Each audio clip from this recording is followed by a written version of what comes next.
I work as a night security officer for a medium-sized office building located in the heart of a bustling city.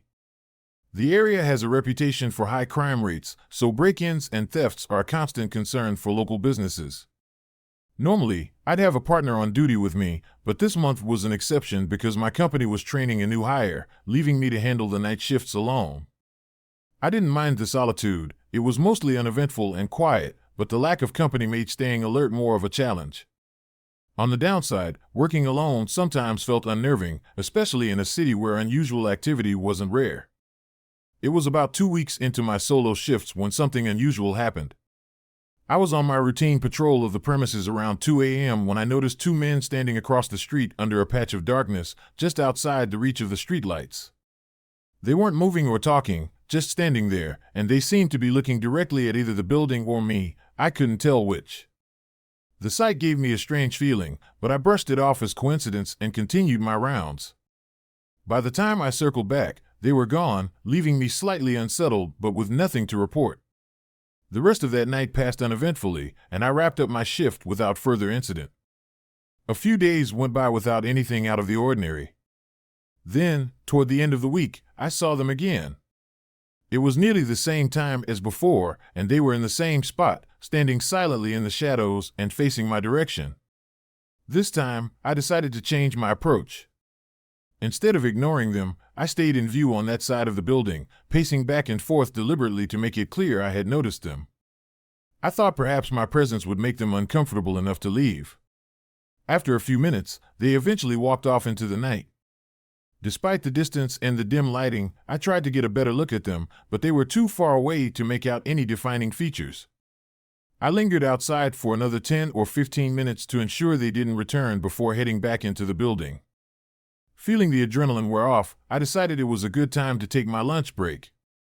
It was a little after 1 a.m., and the break room was at the far end of a long hallway at the back of the building. I grabbed a seat at one of the tables, pulled out my phone, and began scrolling as I ate. Halfway through my meal, an unfamiliar sound caught my attention. It wasn't loud, but it was distinct enough to pull my focus from my phone. It seemed to be coming from somewhere in the hallway outside. I put my phone down and walked to the doorway, straining to listen. After standing there for a few moments in silence, I dismissed it as nothing more than the usual creaks and groans of the building settling. Satisfied that there was no immediate concern, I returned to my table and finished eating. After lunch, I headed back to the security office to check the system for any alerts. Everything appeared normal, no alarms, no notifications, no flagged activity. Still, the noise I'd heard earlier lingered in my mind. It wasn't that I was afraid, I was more curious than anything else. I decided to take another round of patrols to satisfy my curiosity. Starting outside, I walked the perimeter of the building, listening to the faint hum of the streetlights and the occasional rustle of leaves in the wind. The lot was empty, and the night seemed calm. Once I was sure the exterior was secure, I returned inside to check the hallways. The building's layout consisted of two long hallways forming an L shape. One side featured the main entrance, while the other led to an old stairwell and an emergency exit. The emergency exit door was a relic from when the building was first constructed, a heavy, industrial-grade metal door that was no longer in use. Because of its age, the door wasn't wired into the building's security system. Instead, the company had bolted it shut and added a massive padlock to ensure it couldn't be opened. When I reached the end of the hallway and peered through the small window in the stairwell door, I froze. My heart dropped as I saw the padlock lying on the ground in two broken halves, the door slightly ajar. Someone had forced it open. My mind raced as I tried to process what I was seeing. How had this happened without me noticing? I felt a wave of panic rising as I hurried back to the security office, heart pounding in my chest. I needed to review the surveillance footage immediately. Fast-forwarding through the footage, I scanned for any signs of activity. My stomach churned as I watched the moment I stood outside earlier, keeping an eye on the two men across the street. While I had been preoccupied watching them, they had slipped around to the back of the building, broken the padlock, and entered through the stairwell. The most unsettling part? They had been inside the building while I was on my break. As I continued reviewing the footage, my hands began to shake. At one point, as I walked down the hallway to the break room, one of the men had been mere feet away from me, hiding just on the other side of a door. The sound I'd heard during lunch? It had been one of them bumping into a desk as they tried to stay out of sight. The footage revealed more than I wanted to know. Both men appeared to be armed either with large knives or possibly small firearms. They had come prepared, ready to confront me if necessary. Thankfully, when I went back outside for my second round of patrols, they had taken the opportunity to leave. It was a terrifying realization. Not only had they been inside the building, but they had been dangerously close to me. I immediately called the police and handed over the footage. Although they reviewed the tapes, the quality was too poor to identify the men, and they had been careful to keep their faces covered.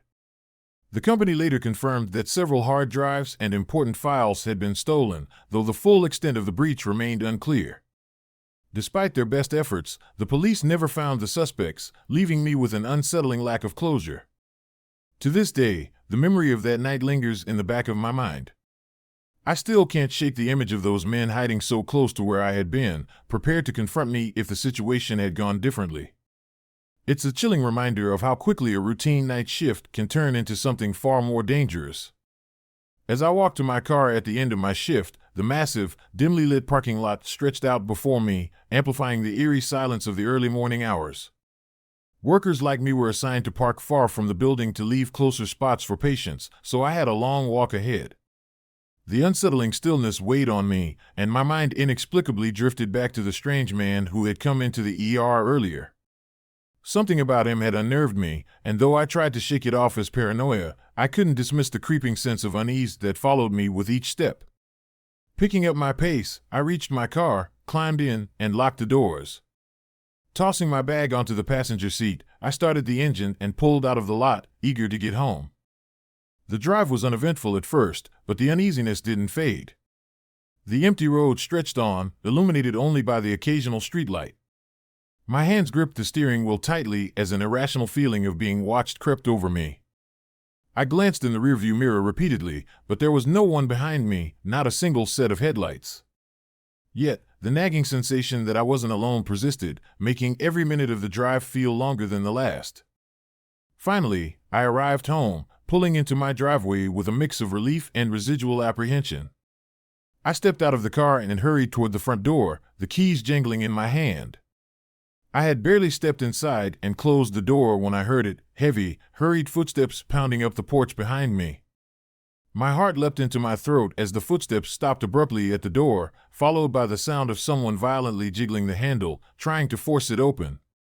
Panic coursed through me, but my instinct to always lock the door as soon as I entered proved invaluable. Whoever was outside was now locked out.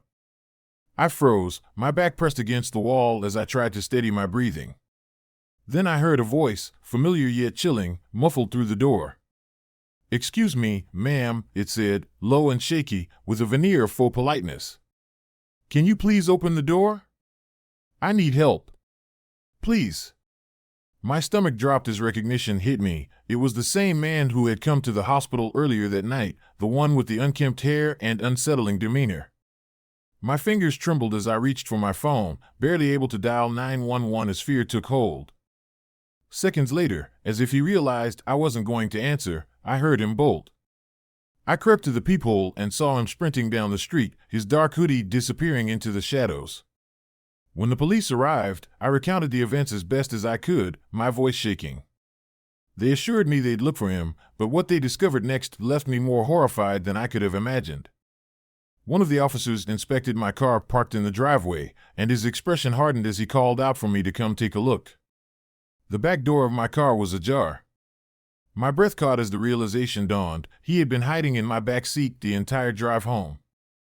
The thought sent shivers down my spine. He must have slipped into my car unnoticed while I was still in the hospital, likely waiting for the perfect moment to confront me. The only thing that stopped him was my habit of parking in the driveway instead of pulling into the garage, where he could have had unrestricted access to my house. The police assured me they would patrol the area and work to track him down. A few days later, they informed me they had located him using footage from the hospital's CCTV cameras. He was a drifter, someone with no apparent connection to me, but the officers believed he had been watching me for some time, possibly stalking me from the hospital parking lot. Despite their questions, he offered no real explanation for his actions. All he said, over and over, was that he just wanted to talk. Though the man was arrested, the incident left an indelible mark on me. The realization that he had been so close, sharing the confined space of my car without my knowledge, still haunts me. To this day, I double-check my car every time I get in, locking the doors the moment I'm inside. The memory of that night lingers, a chilling reminder of how a seemingly ordinary day can spiral into a nightmare in the blink of an eye. The realization that parking in my driveway rather than the garage might have saved my life still chills me. If I had pulled into the garage that night, the man in the back seat of my car would have had direct access to my house, and to me. That unsettling thought stayed with me long after the police assured me they had everything under control. Using footage from the hospital's security cameras, they tracked the man down within a few days. He turned out to be an aimless drifter with no prior connection to me, yet he had developed a disturbing fixation. Investigators believed he had been watching me for weeks, learning my routine and waiting for an opportunity to strike. It seemed I had unknowingly left my car unlocked at some point, giving him the chance to slip inside unnoticed. Despite being caught, he never admitted to his intentions. All he said, repeatedly, was that he just wanted to talk. Though this incident happened years ago, the memory lingers. I haven't seen or heard anything about him since, but the fear of what could have happened hasn't faded. It taught me to be hypervigilant about my surroundings, especially at night. Unfortunately, it wasn't the last time I encountered danger during a night shift. Back in my mid-20s, I worked nights at a small 7-Eleven while completing my online studies. The job was relatively quiet, which allowed me to catch up on coursework during slow shifts. On a cold and rainy night, the store was especially empty. I had been focused on my laptop for nearly 2 hours when the bell above the door chimed. A man walked in, appearing to be in his early 30s, with a scruffy beard and short, messy hair. I pushed my laptop aside, ready to assist him, but he didn't approach the counter. Instead, he wandered the aisles for a couple of minutes before leaving without buying anything. I didn't think much of it at the time and returned to my studies. About half an hour later, the same car pulled up to the store. My initial thought was that it was a coincidence, but when the man stepped out, I knew it was him. This time, he walked straight to the counter. Without any preamble, he asked if he could use the restroom. His abrupt request caught me off guard, but I pointed him in the right direction. He disappeared into the single-stall restroom and shut the door behind him. At first, I assumed he just needed to use the facilities or maybe wanted to avoid the rain, but as minutes ticked by, it began to feel odd. 10 minutes turned into 15, then 25. Something wasn't right. As I debated whether to knock on the door, a police cruiser pulled into the parking lot. The officer parked directly behind the man's car and inspected it for a moment before stepping inside. He asked if I knew who owned the vehicle. The concern in his voice made my stomach drop. I pointed toward the restroom and explained that the man had been in there for a while. Without hesitation, the officer approached the door and began banging on it, demanding the man come out. When there was no response, he turned to me and asked if I had a key. My hands shook as I sifted through the drawer beneath the counter, finally handing him the key. The officer unlocked the door, gun drawn, and pushed it open. To our shock, the restroom was empty. I stared in disbelief, certain the man had entered and never left. The officer carefully examined the small room and noticed that the ceiling consisted of removable panels.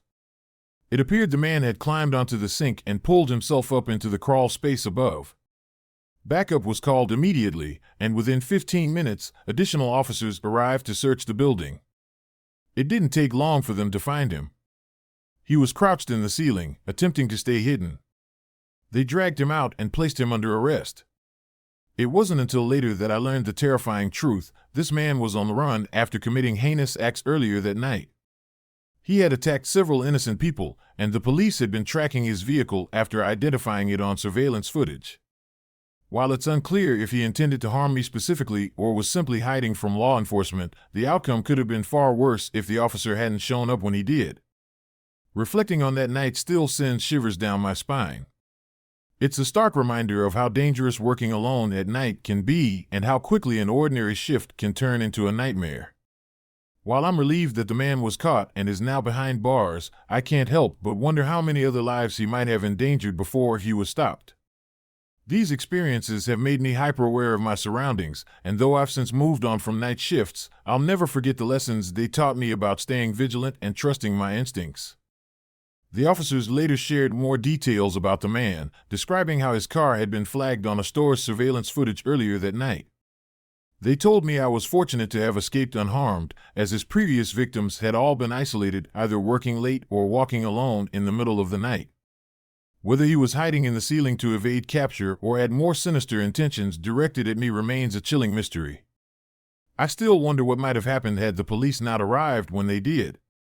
Thankfully, the man is now behind bars, ensuring that no one else will have to endure the fear and danger he caused that night. The entire experience has left a permanent mark on me. I've replayed the events in my mind countless times, grappling with the what-ifs and the realization of how close I came to being another victim. It's a sobering reminder of how unpredictable and perilous even the most mundane moments can become. That night reinforced the importance of staying vigilant, particularly during late hours and isolated spaces, and taught me to never take safety for granted. Though time has passed, the memory remains vivid, a lesson in trusting your instincts and preparing for the unexpected.